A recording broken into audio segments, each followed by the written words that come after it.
welcome to SALT, Rob. Good to have you Love here. it. Yeah. So, Rob, let's just jump right in. I mean, you've been described by many as the godfather of Silicon Valley, and really its first super angel. Can you tell us just how you got into angel investing back in the early and mid-90s? What was your thesis and why there were kind of nobody else doing it at the time? Sure. But before I do that, I just want to say that the Conway family and the Scaramucci family, we love you guys.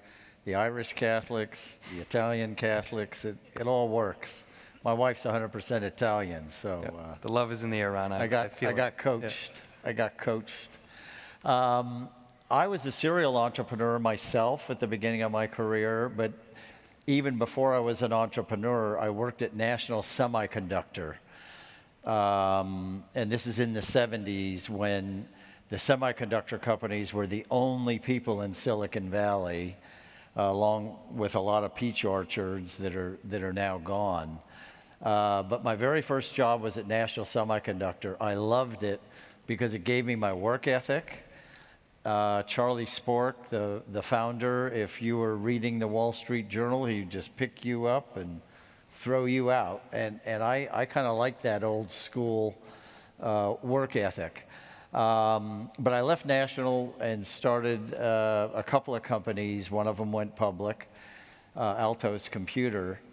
And I tell founders, you know, if you don't disrupt yourself, you will be disrupted. And at Altos Computer, we were microcomputers that got disrupted by personal computers. And we ultimately, even though we had a very successful IPO, we ultimately had to sell the company because we weren't paying attention and we got disrupted. And I tell founders this all the time, you know, always stay on your game. But after we sold Altos, our primary VC was Don Valentine of Sequoia Capital. And Don said, hey, you know, what are you going to do next? And I said, you know, I got to share something with you. I really don't like people reporting to me. Even though at Altos, you know, a lot of the team members said I was a good manager, but I didn't enjoy it. And Don Valentine said, whoa, have I got the deal for you? You should just become an angel investor where you just give the CEOs advice, but you're not doing the actual execution. I said, that sounds great. He said, come on some board of directors with me and see how you like it, you know, giving founders advice. I loved it. And from that day forward, 35 years now, I've been angel investing to the tune of about one company a week. My son Topher runs the fund day to day. And probably, so best decision becoming an angel investor, but even better than that is I teamed up with Ben Rosen, who at the time was the chairman of Compaq and had just invested in Lotus 123. And we said, hey, we both have gray hair, we have some net worth. Let's invest in something that is a sector that's really exciting and driven by growth. Yeah. So we said, let's only invest in this thing called the internet. And boom, the rest is kind of history. Yep. It's worked out pretty well for you, Ron, for sure. Yep. I mean, I got to tell you, the list is so long. I can remember first money into Google, first money into Airbnb, first money into Stripe, Square. I mean, on and on and on it goes. Probably over 1,000, maybe even 2,000 companies in your portfolio. I mean, correct me if I'm wrong. Thank God it's a little less than 1,000. A little less than 1,000, truly. But we've looked at thousands. Looked at thousands. It's astonishing. I mean, can you just point out over those 35 years some lessons you've learned in both investing as well as entrepreneurship along the way? So, you know, one of the great decisions we made is let's just focus on the internet software sector. But right after that, you know, through trial and error, we said, whoa, this is all about the people. This is all about the entrepreneur. We used to get excited about the idea or the sector, the internet software sector they were in. But after a few years, we said, wait a minute, if we invest in just great founders, great human beings, the software they're working on doesn't matter as much because they morph a lot anyway. Sure. So we learned early on that it was about the founder. Then we learned that we could be very successful if we just advocated for the founder. So we don't take board seats because on the board of directors, they hire and fire the CEO. We just want to be an advocate for the CEO and solve whatever problems, no matter how large or how small. We just solve problems for the founder. And we take a holistic approach. The problem might be that mom just got cancer and I'm distracted from work because I got to get her into a good hospital. Hey, wait a minute. We can help mom get in the hospital and you can keep running the company. So we've always taken a holistic approach about being advocates for founders. So, I mean, the Web 2.0 wave has been unfolding over the last few decades and has created multiple trillion-dollar companies, Google, Apple, Facebook, etc. We're now in this Web 3.0 wave, and really the last 4 or 5 years, there's been a lot of attention in the venture community on blockchain technology. I'd love to learn more about how you and SV Angel are thinking about Web 3. What areas of opportunity do you see near term, and what long-term solutions do you think will really stick, really last? Because I got gray hair and age on my side, I have been through Web 1, which is, a computer on every desk, and then the evolution into mobile computing, which would be mobile computing, and the birth and the fact that we cannot live without the internet and all the applications and services it brings us is Web 2, and that's the heart of where SV Angel sits. And about 6 years ago, the SV Angel team came to me because we have a pretty strict mantra. Hey, internet software has been good to us. Let's not stray too far. And the team kind of held an intervention with me, and they said there's this other thing, and most of it's software. They didn't tell me about mining. Most of it's software, and we think we should be dabbling in crypto, which is now Web 3. And Web 3 is a lot better description of the era we're in, because people understand, Web 2, all those applications are going to become decentralized. A lot of the services are going to be free to the underserved. There's just massive benefits. So calling it Web 3, we think, is very, very apropos. And I said, hey, let me think about it. And Mark Andreessen had just wrote an op-ed in the New York Times. And then Chris Dixon and Fred Wilson got interviewed in the New York Times Magazine. And I studied those articles, and I said, because 6 years ago, it was like thinking about the internet 35 years ago. You kind of had to make assumptions for yourself. And I read enough things in those pieces that I said, oh my God, Web 3 is the next wave of Web 2, and let's get on board. Definitely. And the services, every application in Web 2 will eventually evolve to Web 3. We're seeing fintech early, and then we have a whole new use case, the NFTs, the DAOs. It's very exciting. I think we're similar to where in the internet era that we're at the founding of Netscape. Sure. Until Netscape was founded, there was no way for us to really use the internet. The browser allowed us to access all that information. We're that early in Web 3. So if you're in Web 3, you should be excited that you're at the birth. The baby's just been born, and you get to experience, all of us get to experience that growth and excitement. Definitely. Yeah, so switching topics a bit, last year, 2021, about 2.3% of venture capital in the United States went to diverse founders. You yourself have been a huge proponent of changing this paradigm and have done a lot of work individually, philanthropically, as well as through your fund. I'd love to learn more about that. Yes, after the murder of George Floyd, I had an epiphany that the only way to solve for economic inequality in the United States was to get an economic flywheel going. And in the venture capital world, what that really means is going out, which I did, and interview 10 general partners of color. And I'd love to help and mentor all 10 of them, but I couldn't. I said, I'm going to adopt one venture capital firm led by general partners of color. I'm going to help them raise the fund, and I'm going to give them every skill set that SV Angel has. They're going to be as good as SV Angel out of the gate.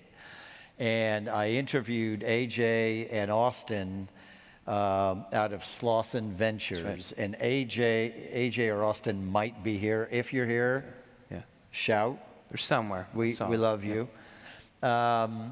And so we raised $75 million, and Slauson Ventures is investing in founders of color.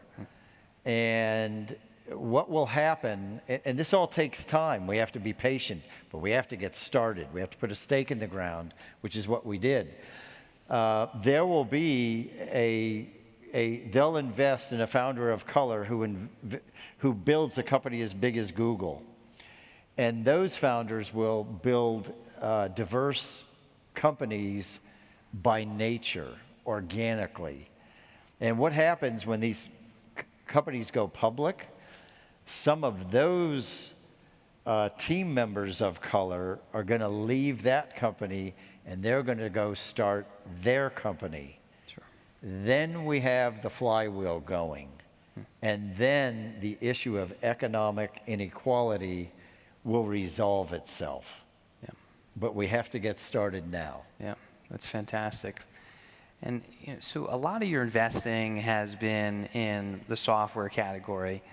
Lately, however, I've seen an enormous amount of activity in things like biotech or climate, energy. We talked about blockchain and others. I'd love to get a sense of these other areas that you're excited about, interested in at SV Angel. Yes. Now, I don't want to be a hypocrite. I said SV Angel, we stick to our knitting, we stick to internet software. But then we added a little crypto, and then we brought on an awesome partner, Beth Turner, That's right, who has a healthcare background, and we said, let's sprinkle a little healthcare on this. Artificial intelligence, we're very excited about. That's internet software, so that passes the golden rule. But we think in the next couple of years, there will start to be meaningful applications in the AI world, which will start to revolutionize the application of AI. And we think it's going to be very, very exciting. Definitely.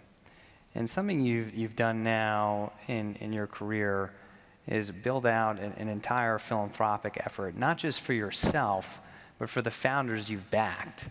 I'd love to understand, what initiatives are you particularly interested in individually, and where have you pushed founders? I know you've done things with the Collison brothers as an example, at Stripe, and so on and so forth. Right. With every founder SV Angel invests in, we ask them to sign the Pledge 1%. The Pledge 1% was started by Mark Benioff. It was his vision when he started Salesforce. And you pledge 1% of your founder stock that goes into a foundation, 1% of the team members' time doing volunteer work, and then if your product is applicable, you donate 1% of your product to charitable causes. Every company can do this the day they get started. Dropbox did this. Yelp did this. And the day they go public, the founder is more excited about, oh my God, that 1% that we put into the foundation now is $100 million that the company can decide what philanthropic causes do we want to sponsor. Sure. And it creates a whole new mission for these companies. It's phenomenal for morale. Then the other thing I do is I evangelize the giving pledge. A lot of our founders become very wealthy, they become billionaires, and then I tap them on the shoulder and I say, you need to be a role model to your team members and send a message that you're going to take half of your net worth and deploy it in philanthropy.